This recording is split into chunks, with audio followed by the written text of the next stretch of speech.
And a very happy Thursday to you at 12:07 in the West. It's the John Phillips Show. Mr. Randy Wang's in Culver City. John, on his latest podcast, This is Gavin Newsom, Gavin Newsom interviewed the authors of the 2024 election book, Fight. And I now bring you Gavin Newsom, the most literal book reviewer of all time. But it's 18 chapters. It's an impressive piece of work, 263 or so pages. He sounds like a kid in junior high that didn't actually read the book, but memorizes all kinds of irrelevant facts. There's 200 pages. It's incredible. But it's 18 chapters. It's an impressive piece of work, 263 or so pages. I'm only 15 minutes into listening to this podcast, but now Gavin is acting like he wasn't defending Biden the whole time. Oh, I'm sure he's going to try to rewrite that history. 800-222-5222 is the telephone number, 1-800-222-5222. And today, Randy, we're going to begin with an update on a story we brought you before involving squatters in Hollywood. That's because the squatter house in Hollywood, we've got some more details, and they are quite disturbing, including the fact that the apartment building that has been suffering a lot of the insanity from the squatter house on the other side of that apartment building is a homeless motel. Oh, dear. I wonder what the room service is like there. For more on this hellish situation in Hollywood that Hugo Soto Martinez is completely ignoring. Yeah, clap that up. Here's KTLA. Nightmare Neighbors in Hollywood. Nightmare Neighbors. Great alliteration.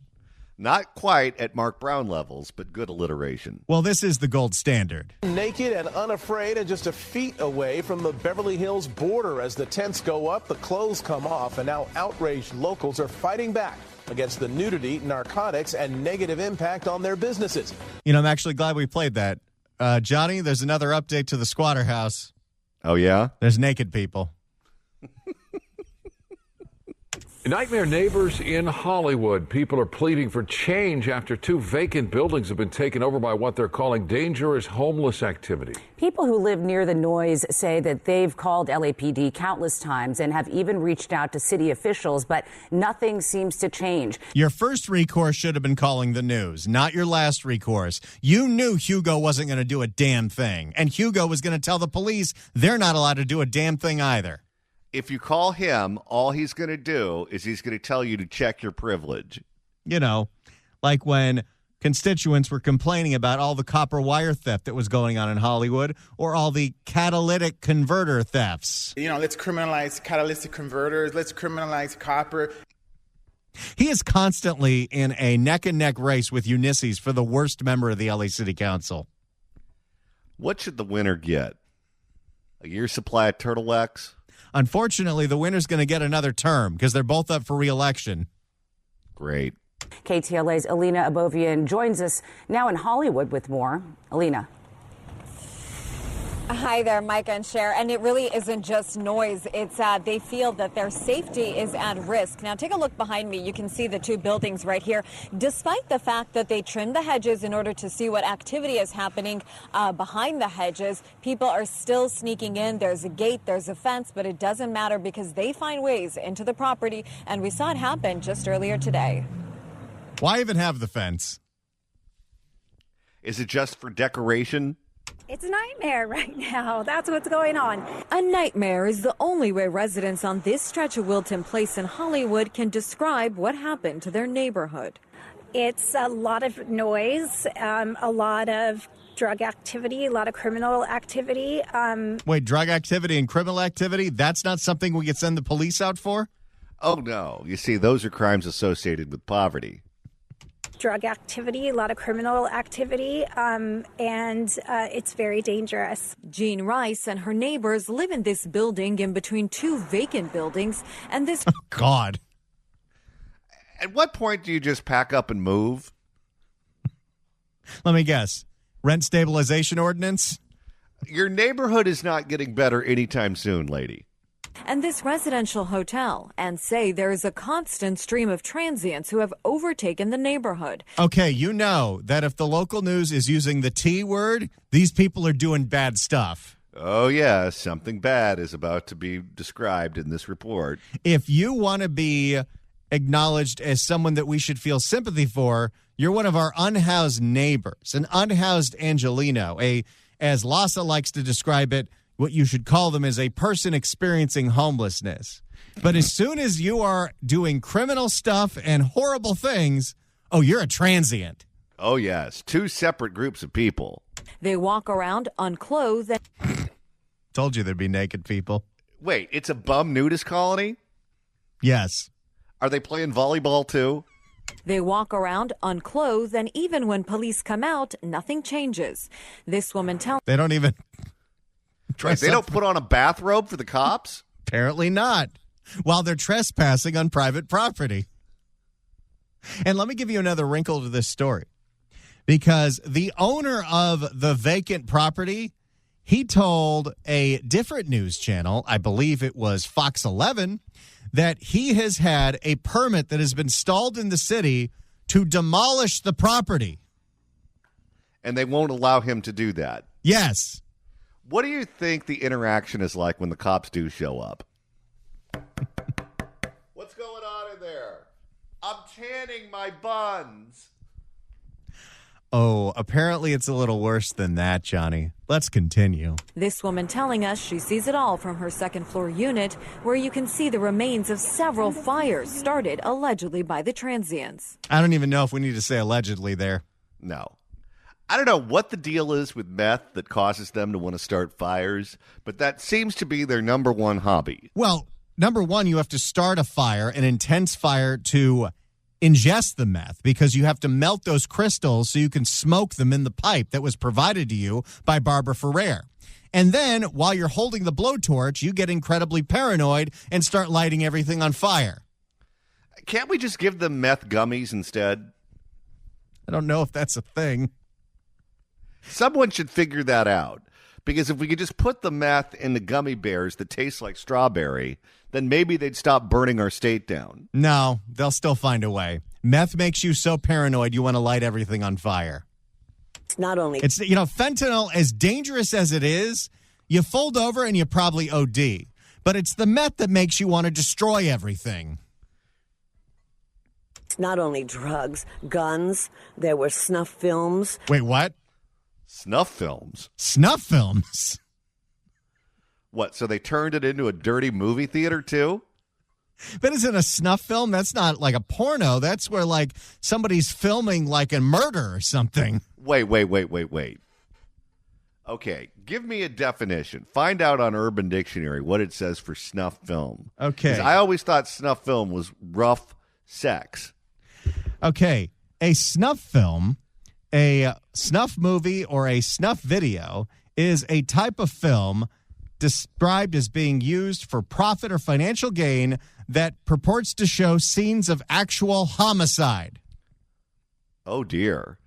Yes, a snuff film means that you are making a movie about murdering somebody and there's no acting going on. Okay, that's not a movie then. That's evidence. This is what the neighbor is alleging. I don't know if snuff films are going on. She also might have a different definition of snuff film than we do. It's not only drugs, guns, there were snuff films. All these windows, before they were boarded up, had all kinds of porn and snuff film posters on it. It was... Wait, what? Posters? Like coming attractions? Is this some kind of art house? I wonder what they charge for popcorn. It was insane. Okay, John, just give me a rough estimate. There are 24 hours in a day. How many hours does this resident spend on Nextdoor? Ooh, how many hours do you think she's awake? Do you think Movie Pass will allow you to go in there and see a snuff film? But they were going back and forth, so they would hang out on the front porch at 1732 along with the prostitutes and their johns. Oh, so there's also hooking going on in this abandoned building that apparently is a snuff film movie theater. Okay, this sounds like hell on earth. And why is she still living there? She sounds like she might be a bit of a Gladys Kravitz. I'll give you that. But she sounds like she's sober. She sounds like she's got a good head on her shoulders. Why are you subjecting yourself to this chaos? John, people will put up with a lot to stay in rent control. Well, this might be my limit. By the way, listen to what she says here. But they were going back and forth, so they would hang out on the front. You know what that means, back and forth? What? So she's in this apartment building that I'm assuming is rent controlled. Otherwise, why wouldn't she get the hell out of there? On one side is the vacant building with the porno posters and the snuff films. On the other side is a motel where the owner's being paid to house the homeless. And the people that are being housed inside that homeless motel are going back and forth and breaking into the vacant all day long. Oh, so this is their clubhouse where they watch their snuff films and do their drugs. When the city says we're going to convert a motel in your neighborhood, we're going to put an inside safe in your neighborhood, this is what you get. Well, you know, they're in that situation as being unhoused because of the high cost of housing. They probably lost their job producing snuff films.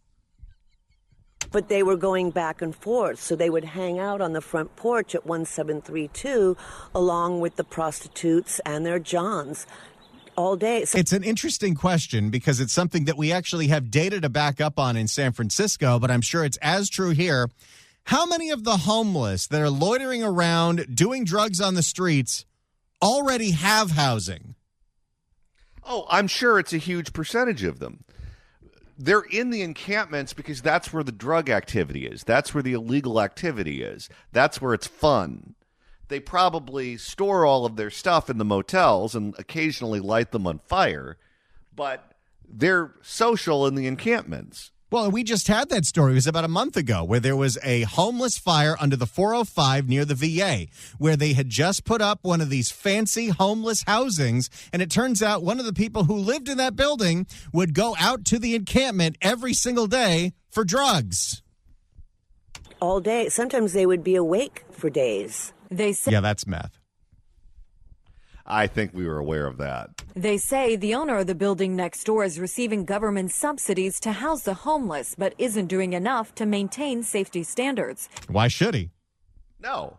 The government's going to make it rain, so let them run wild. And I'm sure the way the contract is written, if they destroy the hotel, the city's on the hook for it.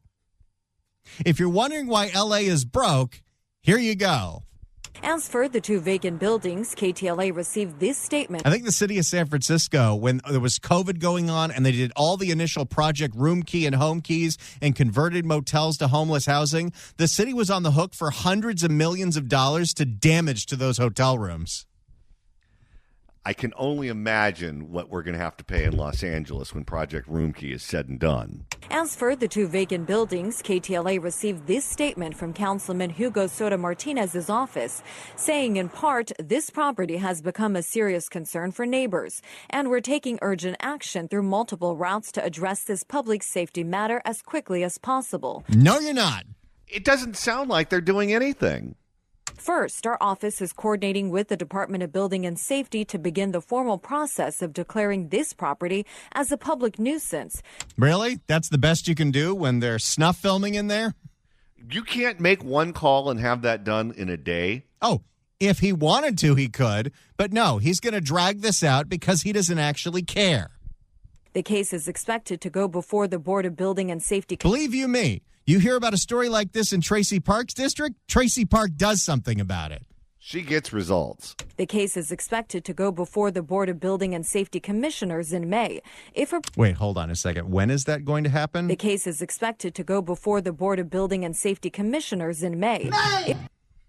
Thanks, Sess.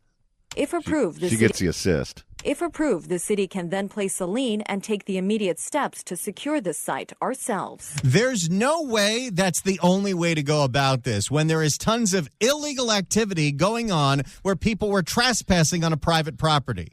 Well, how about this? Why don't you send the LAPD in to arrest every single one of them? If they're doing drugs and they're showing snuff films, all of that is illegal. Well, not only that, you look at what happened when Daniel Lurie, the new mayor of San Francisco, started these huge raids of the open-air drug markets in San Francisco. 40% of the people they arrested had outstanding warrants. Yeah, if you really wanted to shut this down right away, there's a million ways to do it. They were talking about implementing security on the grounds, which I think is absolutely essential, and it needs to be done like now, not later. And they keep talking about doing this or that, but the thing is, we can't wait anymore. This is like an urgent matter. Our lives are at risk.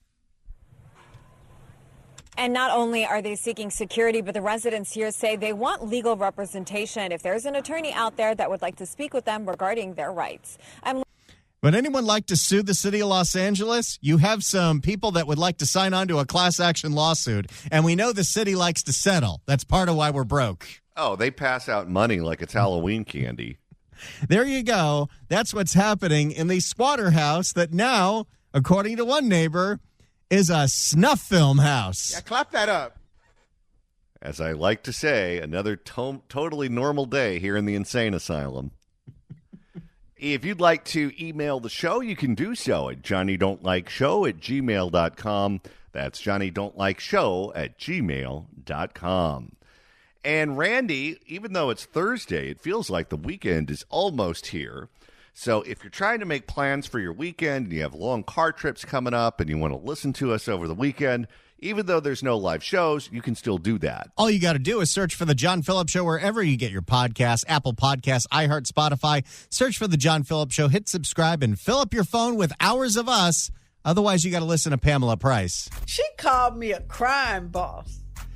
We know that there is a block of DSA members on the LA City Council that wants to defund the police. But now, Randy, they're taking it to a new level. They don't want to allow the police to have helicopters. So it's budget season in Los Angeles, and the budget hearings are going on this week at the LA City Council. Ulysses Hernandez is on the budget committee, and as they go through every department, I noticed an interesting line of questioning coming out of Ulysses. It started on Tuesday when Ulysses was asking the department that buys and leases vehicles about LAPD's helicopter stock. Oh, let me turn that off. Here's what Ulysses said in that meeting. Councilwoman Hernandez. Thank you. I have a follow-up, if that's okay. Yes. So this year's MECLA includes funding for 2 replacement helicopters, which I believe puts us at 19, right? Well, if they're replacing 2 of them, then it's not 19, but sure. We'll go with that. For the city? Someone want to correct me if I'm wrong? That's overall. I think we have 17. This would put us at 19. What is the useful life of a helicopter used by the department? When was the last time a study was conducted to assess the effectiveness of aerial policing and its potential impact on communities? What she doesn't want is she doesn't want to have, because they want to ban high-speed chases. The left has always wanted to do that. So if you can't chase them by car, what they do is they monitor them by helicopter so they can figure out where the bad guy went. What she doesn't want to have happen is she doesn't want the cops to be able to catch the bad guy because that's harming her quote-unquote community. That's what she said about catalytic converters. As scary as it is, and I've had it happen many times in my fairly safe Valley neighborhood where the LAPD helicopter is circling your neighborhood because they're chasing a pursuit suspect, think of how much scarier that is if they don't have a helicopter. No, then that guy's going to end up in your neighborhood without any cops keeping an eye on him. Before funding is approved, I would like to request a special study conducted by the CLA, CAO, Controller's Office, LAPD, and in partnership with the UCLA Policy Lab of Carceral Ecologies. The what? Oh, I'm sure that department's doing great work. Our tax dollars are paying for what at UCLA? And in partnership with the UCLA Policy Lab of Carceral Ecologies. Carceral Ecologies? That's a department, apparently. Where do you think this ideology comes from? On the cost and effectiveness of aerial policing versus the potential impacts both to public health and the environment. What's your worry? The exhaust fumes from the chopper? You got to be kidding me.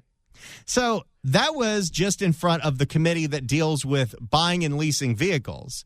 When it came to Wednesday's hearing, the actual LAPD, including Chief Jim McDonnell, was there, and Ulysses continued her line of questioning about every aspect of Why do we need to replace helicopters? How long can helicopters fly in the air, which apparently 2 of our helicopters are 25 years old, which is way too old, and that's why they need to be replaced. Let's hear what Ulysses had to say to the LAPD crew there at the meeting, as well as Jim McDonnell. Do you only respond with helicopters when they're called, or are they proactively out in the air just flying? They respond to calls, but they also are very proactive in responding to incidents. There was a study done in 2024, and we looked at the number of calls and the initiated arrests, and I think it was mentioned by Councilmember Blumenfield about vehicle pursuits and technology, and they play a pivotal role in that in terms of reducing costs. It's ideal for us to have a helicopter overhead for a pursuit for 2 reasons. One is our apprehension rate when a helicopter is involved to take the suspect into custody is at more than 80%, but also... Look at that. Well, that's the reason she wants them to get rid of it. Because if you want to abolish the jails and you want to defund the police, then you certainly don't want any tools that the police use to catch the bad guys to put them in jail. Well, and people might say, her defenders, you're just calling her pro-criminal. Well, it's not me or Johnny calling her pro-criminal. You ask Ulysses Hernandez about her background, she'll openly tell anyone that interviews her that she originally was thinking of going into policing and wanted to study and go to school and become a cop. And then a whole bunch of her friends and family members got arrested for being drug dealers, and she switched sides. In terms of reducing traffic collisions for the public, having a helicopter to oversee and coordinate for safety reasons is very important as well. So there's a very common sense reason why we need those helicopters. Ulysses? Thank you for sharing that. And no more questions for me. I'm just going to do a budget memo request. Thank you for sharing that. And it sounds like, yes, it's good to have them to be able to respond to these situations. Oh, wait a second. Does she understand now why these things are necessary? Oh, zero chance of that happening. Yeah, you're right. I'd like to put a budget memo that we get an analysis on what it looks like to put more structure in the deployment of our helicopters so that, yes, we can be responsive when called, but also if there's any way to save resources, fuel, staff time by being more intentional on the proactive flying without being called out, I think that would be great. So I would like to request that as a budget memo. She wants to ground all the helicopters, and we only use them if someone calls for them. Okay, but if you can use them to prevent bad things from happening before they happen, isn't that worth it? Well, as Jim McDonnell's about to explain, what she's asking for is getting rid of the helicopters. Sure, we can do that. If I could just address that issue, though, if we were to stay on the ground and scramble a helicopter when somebody requested one, by the time they get there, it's over. The need for them in most cases. By having them up in the air, they're like a patrol vehicle out on patrol. They're observing things happening from the air, crimes of violence in progress, reckless drivers, and so forth. They're a tremendous asset to us in keeping people safe in the city. And one other just point I wanted to address is that although it's listed in the budget, those are funded by MICLA funding and have always been. Pretty solid defense of why we need those helicopters in the air. Do you think Ulysses is going to listen? I can only imagine what's coming next. Got it. I hear that. And also, we're in one of the worst financial crises since the Great Recession. Yeah. And I think there's ways that you all can do your job without us having to have helicopters. I would argue with that. Just flying in the air, you know? Yeah, I don't agree with that. Thank you. Thank you. I would love to see what was in his thought bubble at that moment.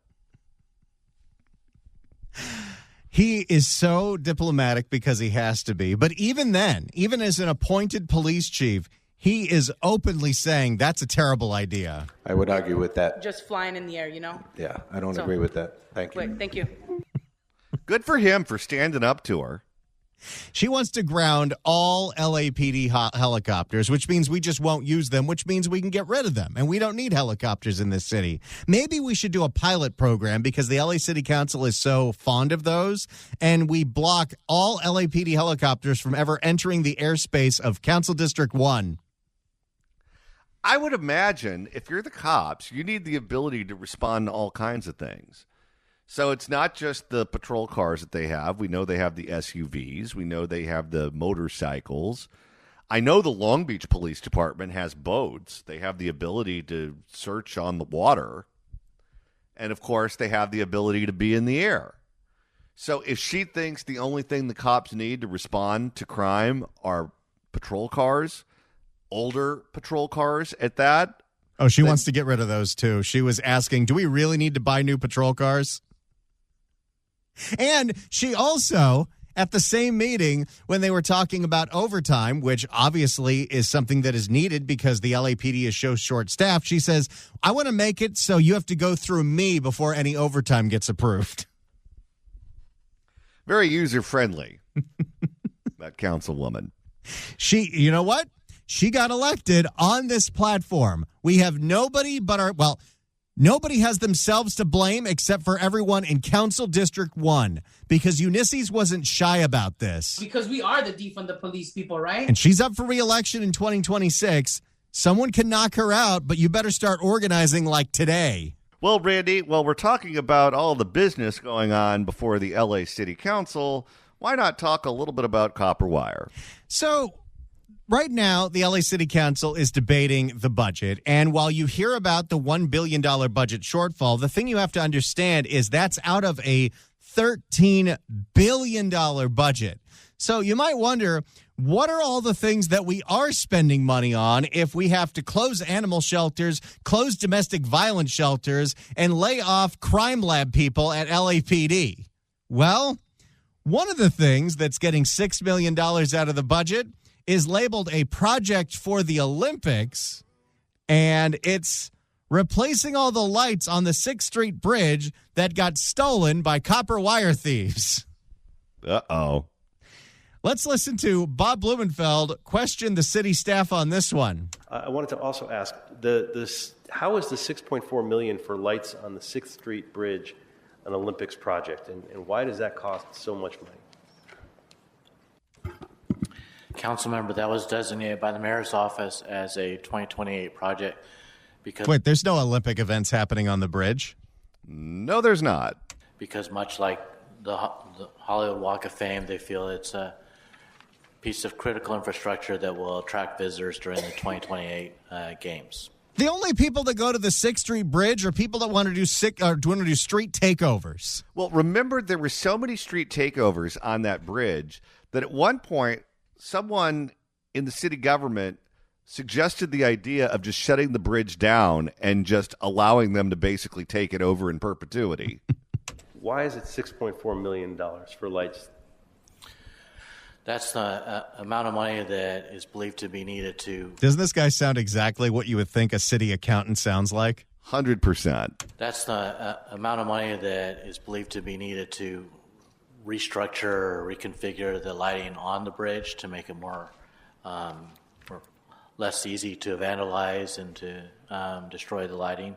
So this is replacing the lighting. I mean, is it because the copper wire was stolen? I mean, this is the project, as we all know, $1 billion overruns, all the rest. We spent cost $6 million to fix the lights. If they can't fix the lights on this bridge, they're not fixing the lights in your neighborhood. Of course not. We spent all this money, and now we want another $6.4 million for lights. Yes, due to the vandalism that you're well aware has been occurring on the bridge, the Bureau of Engineering went back and relooked at how the lighting is configured on the bridge and came back with a new plan that they hope, once installed, will be less susceptible to the vandalism issues that we're seeing now. It won't be. No. They will have that copper wire stolen almost immediately. And I love the fact that they're willing to explore every possibility on what to do to put the lighting back on that bridge, independent of arresting the people who are vandalizing the bridge. Well, we can't do that. And the lighting will hopefully stay on longer and well, not permanently, just longer. You can't make this up. Well, if it's an Olympic project, might we want to do it like right before the Olympics instead of letting it get vandalized next year? I love that they're also defeated. They know exactly what's going to happen if they fix the lighting on that bridge. Well, and Valley Councilman Bob Blumenfeld has a very good point. If this is for the Olympics in 2028, if we're paying to fix this now, it will be destroyed again before the Olympics. Yeah, but if you fix it a week before the Olympics get here, it's going to be stolen anyway. Yep. It is a good question, sir, but I do believe because it is a complete reconfiguration of the lighting, that there will be a design component and then a subsequent construction component and then testing and so forth. So starting it a little bit earlier. All because we don't want to do anything about copper wire thieves. No, but the people who are on meth, they could take things apart. They have all the time in the world to take things apart. You think for one moment some city engineer is going to outsmart someone on meth who wants that copper wire? Then the Olympics themselves is probably warranted. Okay, I guess I just want to know, a little bit earlier, maybe we could do it next year? Understood, sir, yeah. So we can certainly review the timeline again and see if it wouldn't be something that could be delayed to the... If this is just one project, by the way, how much money is this city blowing on the Olympics, which is 3 years away? Well, and how about the fact that people are going to be driving on an unlit bridge that's totally dangerous for another year at their request because they don't want to throw the criminals in prison? To a future year, if you prefer. Okay, well, why don't we get a report back on that? Sure, Maybe there may be some savings there that we could get. I mean, I will note that obviously as we delay projects into future years, sometimes those projects can become more expensive. So it'll cost you $8 million next year. Well, if they fix it now, it's going to be stolen how many times before the Olympics get here? How much grift do you think goes on with all of these capital improvement projects? Oh, I'm sure a ton. But the outright theft is your underlying problem. $6 million for some lights.